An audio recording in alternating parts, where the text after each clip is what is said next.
Ciao ragazzi, siamo EGL Airsoft e oggi andiamo a recensirvi questa replica dell'Arcturus. Si tratta del modello AR15 Lite, quindi piattaforma AR marca Arcturus, però versione economica coi body in polimero. Andiamo all'unboxing.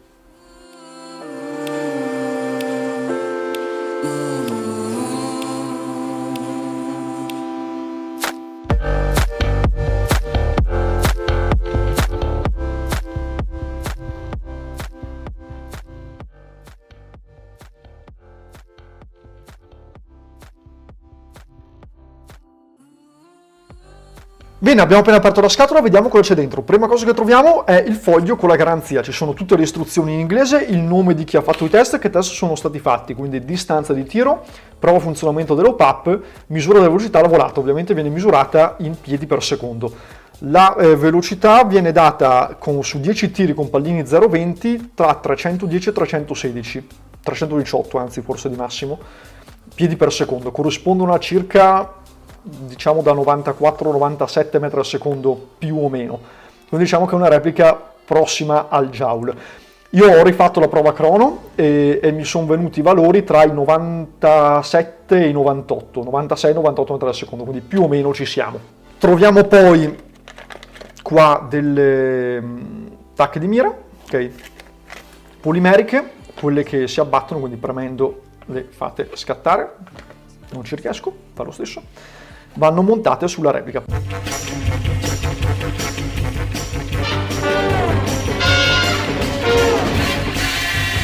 Appaiono fatte abbastanza bene.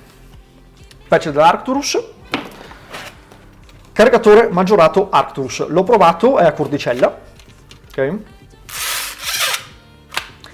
Lavora bene, però sapete che tutti i caricatori maggiorati, anche i monofilari, lavorano bene il primo mese e poi quando li avete caricati un po' di volte vedete se effettivamente la qualità è buona oppure no, però insomma si presenta bene, diciamo così.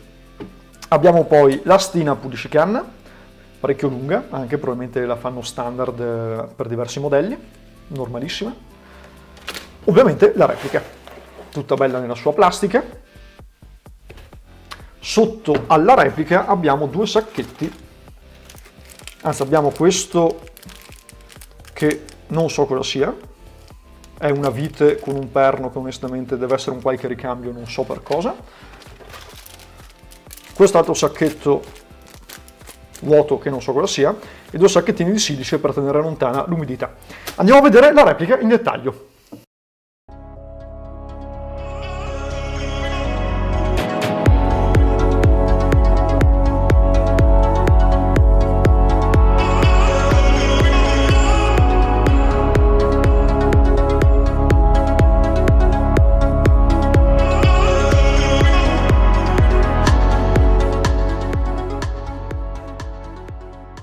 Andiamo a vedere in dettaglio questo AR15 Lite CQB della Arcturus. Perché CQB? Perché fanno diverse lunghezze, questo è quello penso il più corto in assoluto. Upper lower pala calcio in polimero, tubo calcio frontale e canna in alluminio. Nonostante questo la replica pesa 2,2 kg ed è molto ben bilanciata, quindi non si sente lo sbilanciamento in avanti dovuto al fatto che il frontale è metallico, quindi veramente molto buona. È anche molto solida, quindi non ha nessun tipo di gioco, ovviamente un po' sulla pala calcio perché deve muoversi avanti e indietro, non ha giochi soprattutto né tra upper e lower né tra frontale e upper receiver. Questo è uno dei punti più fragili delle repliche, bisogna sempre andare a controllare che non ci siano giochi, veramente importantissimo. Questa non ne ha, si presenta veramente molto molto molto solida. È una replica completamente ambidestra come sgancio caricatore, bolt catch che è funzionante, ok, quindi resta aperto lo sportellino per regolare l'OPAP, molto comodo, pigiate e si chiude, scatto veramente deciso. Stesso discorso, sia ambidestro sia di scatti molto decisi per il selettore.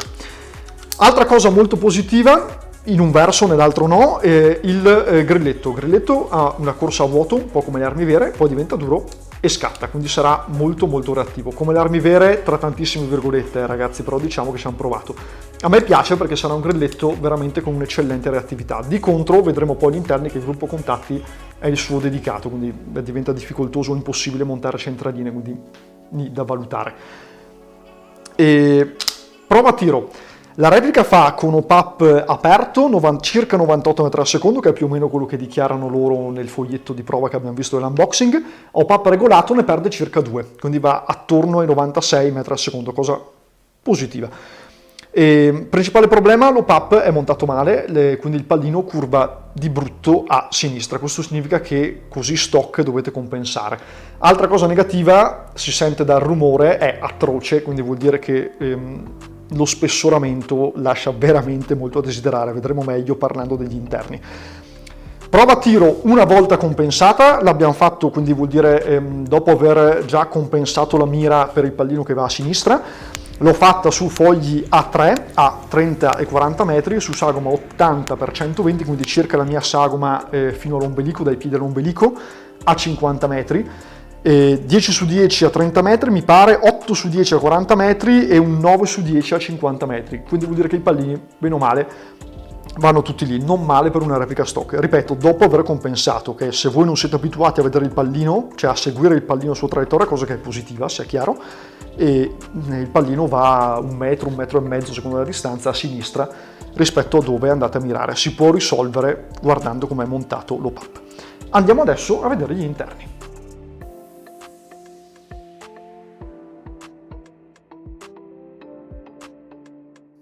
Bene, andiamo adesso a vedere gli interni di questa replica. Partiamo dalle placche del gear. Abbiamo queste due che sono le placche della Arcturus e una placca GEG per confronto. Le placche dell'Arcturus si presentano abbastanza ben rifinite, soprattutto grazie al trattamento, penso sia di sabbiatura superficiale, che rimuove tutte le bave.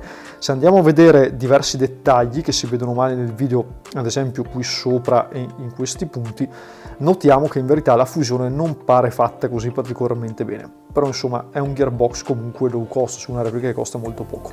Il gearbox è a sgancio molla rapido e presenta boccole 8 mm, di cui quelle sul conico sono di tipo cuscinettato. Sono boccole senza nulla di particolare, però sono montate bene, correttamente, quindi ben fisse e non inclinate. Il gearbox è ben lubrificato sulla parte ingranaggi, c'è un po' di grasso sparacchiato in giro, però su repliche senza di serie e senza centraline che possono dare problemi se c'è troppo grasso, meglio un po' di grasso in più che di grasso in meno secondo me. La lubrificazione sulle guide del pistone lascia invece abbastanza a desiderare, il grasso è poco e sostanzialmente la lubrificazione è assolutamente insufficiente. Il gearbox presenta radiusing, quindi questi angoli smussati ottenuto per fusione, andrebbe ripreso un po' a lima. È fatto sia davanti che dietro, dove non serve assolutamente a niente, però diciamo che c'è anche davanti, quindi poco male. È inoltre rinforzato, vediamo queste gobbe, sempre sia dietro che davanti, che vorrebbero essere un rinforzo. Onestamente mi lasciano un po' perplesso sulla loro reale efficacia, però ci sono, diciamo che ci hanno provato. Il gearbox diciamo che è dedicato, per confronto ho qua di fianco un gear della GEG, vedete in verità sormontandoli gli ingombri sono più o meno esattamente identici, c'è questo scanso qua dietro che sul GEG non c'è.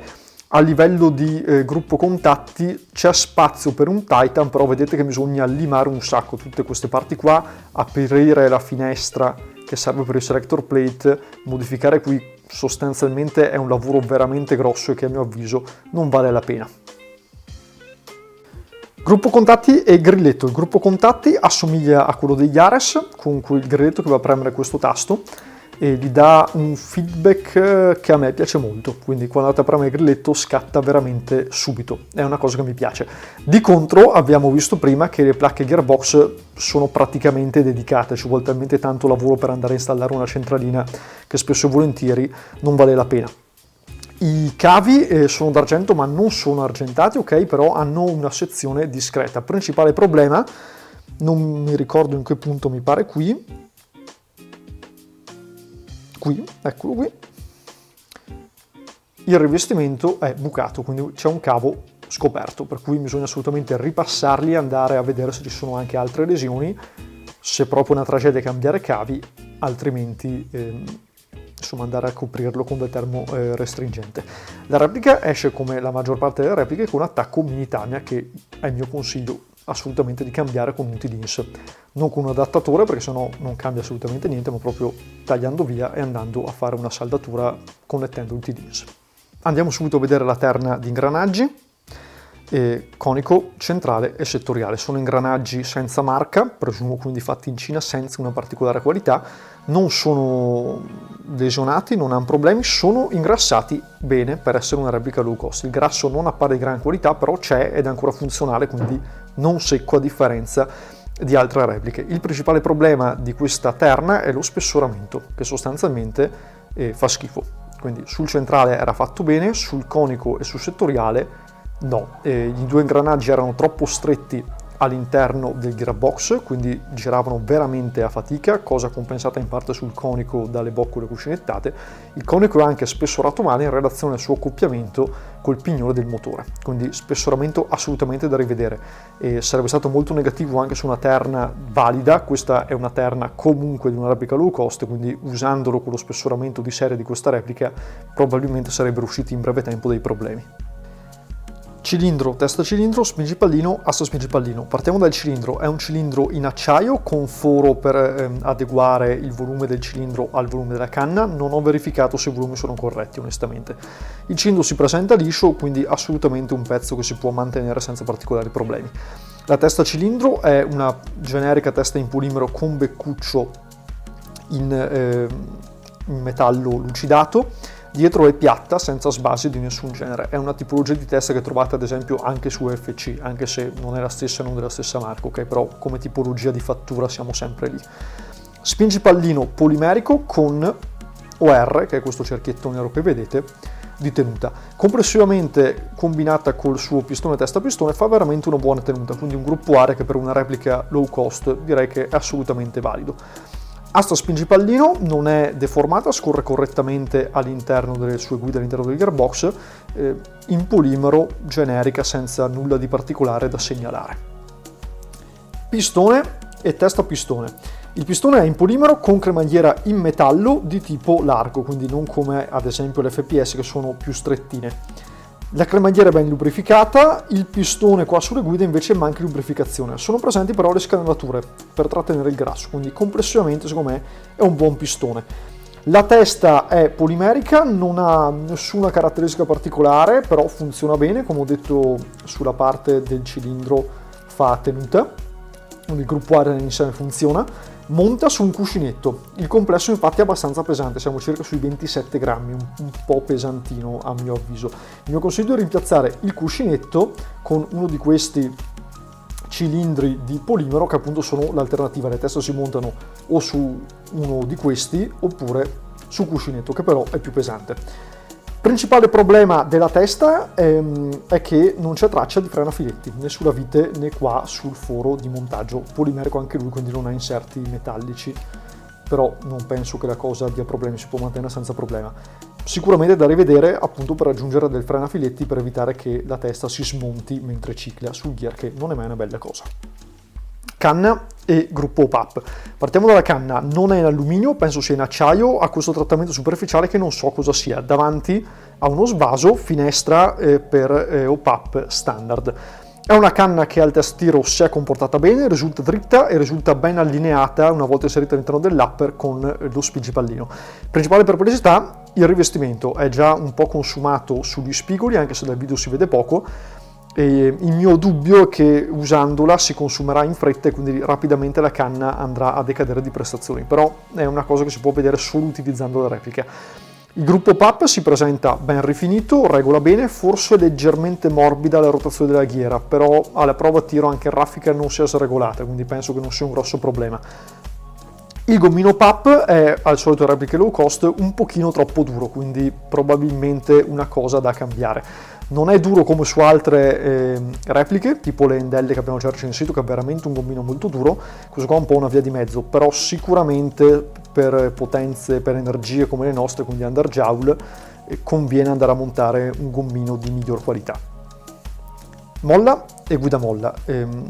Iniziamo dalla molla. La molla vedrete che è decisamente lunga e abbastanza sottile. A me come molla non entusiasma. Vi ho messo per confronto una Pirani da 105 metri al secondo e una Gardner da 90 metri al secondo. Vedete che pur con lunghezze diverse, che possono variare anche da marca a marca, sono comunque parecchio più corte della molla di serie.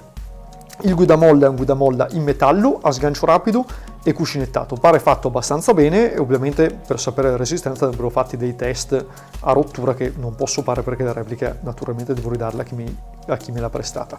Questo pezzo qui cosa serve? La replica che stiamo recensendo ha il tubo calcio che si avvita nel lower, quindi manca la classica vite che normalmente fissa il tubo e va a inserirsi qui. Per questo motivo, per fissare il guidamolla affinché non si inclini all'interno del gearbox, hanno fatto questo pezzo, per cui al gearbox chiuso voi lo andate ad avvitare finché non è bello stretto e questo tiene il guidamolla stretto all'interno del gear, evitando che possa inclinarsi e lavorare male.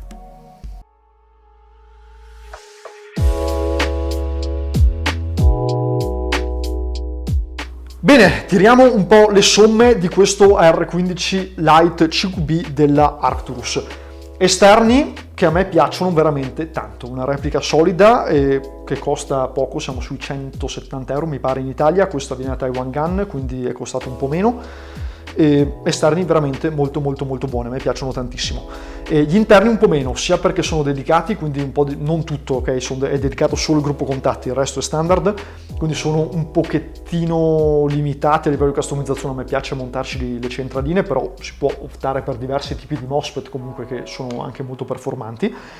Interni da rivedere, datela subito a un meccanico, che ragazzi, perché lo spessoramento questa non era impiegabile, cioè ci abbiamo fatto 50 tiri di prova, ma usando una domenica in gioco secondo me andate già a sgranare la terna perché è veramente spessorata in maniera atroce, quindi subito da dare in mano a un meccanico. Non mi piace neanche che abbiano messo un cuscinetto sul pistone, quindi assolutamente da levare, infatti qua abbiamo provveduto a rispessorarla e a levare il cuscinetto e anche mettere i frenafiletti sulla testa. OPAP basta, allora noi gli abbiamo chiamato anche il gommino, va comunque tirato dritto perché altrimenti la replica questa spara a sinistra, magari altre sono montate meglio. Una volta fatta questa piccola revisione che vi ho appena descritto, si perdono un po' di metri al secondo, noi siamo scesi da 96 a 92, però abbiamo risparmiato abbastanza peso sul pistone testa pistone, siamo scesi da 27 a 24 grammi, quindi abbiamo risparmiati 3, siamo un po' sopra altre configurazioni, però insomma è diventato abbastanza leggero. Che dire, io li preferirei forse il CM16 Rider 2.0 della GEG, come fascia di prezzo siamo lì, è peggiore come esterni secondo me, però è molto più customizzabile. Però anche questa può essere una buona scelta, perché? Perché è più accattivante, gli esterni sono più solidi e comunque con dei piccoli lavori interni si può ottenere veramente una piattaforma molto performante.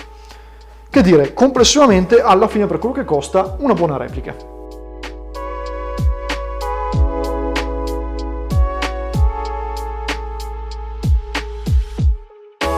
Bene, vediamo bene. È ovviamente un gommino in silicone, lo ridico. Io vorrei vedere i fuori onda di Piero Angela, che secondo me è tipo bestemmia in mezzo alle rovine romane, no? In latino, dopo aver fatto il 27esimo Chuck.